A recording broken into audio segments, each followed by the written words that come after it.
마킹 크라이테리어에 대한 얘기를 먼저 할게요. 자, 이거는 채점 기준이죠.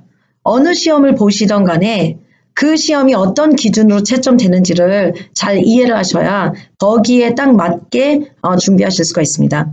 그래서 여기서도 마찬가지로 writing section은 그래서 이제 어떤 부분들을 보게 되며 또 이제 어떤 부분을 잘 하셔야 점수를 챙길 수 있는지에 대한 거를 간략하게 한번 얘기를 해보겠습니다. 자, 첫 번째는 writing for a purpose가 있는데요. 제가 빨간색으로 중요한 파트는 표시를 해놨죠.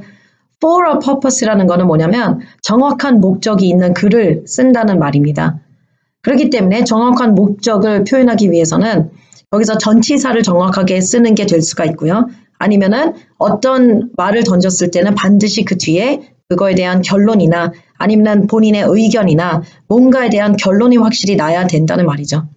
그래서 그 부분은 저희가 이제 틀이나 아니면 제가 이제 가르치는 스킬들을 따르시면 이 부분은 문제 없을 겁니다. 오케이, 두 번째는 supporting an opinion with details. 이 말의 뜻은 일단 어떤 의견을 제시를 할 때는요. 그 뒤에는 해당되는 디테일이 필요하다는 거죠. 그래서 논리적인 설명이 필요하다는 거예요. 에세이에서 예를 들어 어느 한쪽 편을 들으라는 식으로 do you agree or disagree? 요걸 물어봤을 때는요. 그냥 내가 agree를 한다는 의견을 던지는 게 중요한 게 아니라 그거에 대한 with details인 논리가 필요한 거죠. 그래서 그 부분도 이제 꼭 챙겨야 되는 파트가 됩니다.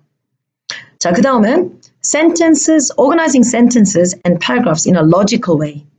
요 logical way라는 게 이제 논리적이다라는 뜻이죠. 그래서 저는 이제 요 logical way를 이제 챙기는 게 요 with details랑 저는 같은 개념으로 생각을 합니다. 그래서 이제 틀을 쓰실 때도 그것만 잘 따라 하시면 자연스럽게 logical하게 디테일을 채우시는 그런 케이스가 될 겁니다. 그래서 미리 걱정하실 건 없고요. 자, 그 다음엔 또 어떻게 보면 logical way랑도 이제 연관이 있는 건데요. 아이디어 자체가 컴플렉스하다라는 기준이 있네요. 제가 개인적으로 생각하는 거는 요거는 이제 저희가 79점이나 아니면 90점 가까이 목표하시는 분들이 꼭 필요한 부분이고요. 사실 요즘은 7.0이나 8.0 기준뿐이 아니라 6.0 필요하신 PT로 얘기하자면 50점을 만족시키셔야 되는 분들도 이 시험을 많이 보시죠. 그래서 그런 분들의 경우는 요거는 그렇게 크게 챙길 필요는 없습니다. 하지만 어쨌든 챙기시는 분들은 컴플렉스 아이디어는 결국엔 아이디어 하나를 그냥 뱉는 것뿐이 아니라 그거에 대한 디테일이 논리적으로 꾸며져야 그게 바로 컴플렉스 아이디어가 된다는 말입니다. 그래서 이게 어떻게 보면 무척 연관 있는 세 가지라고 보시면 돼요.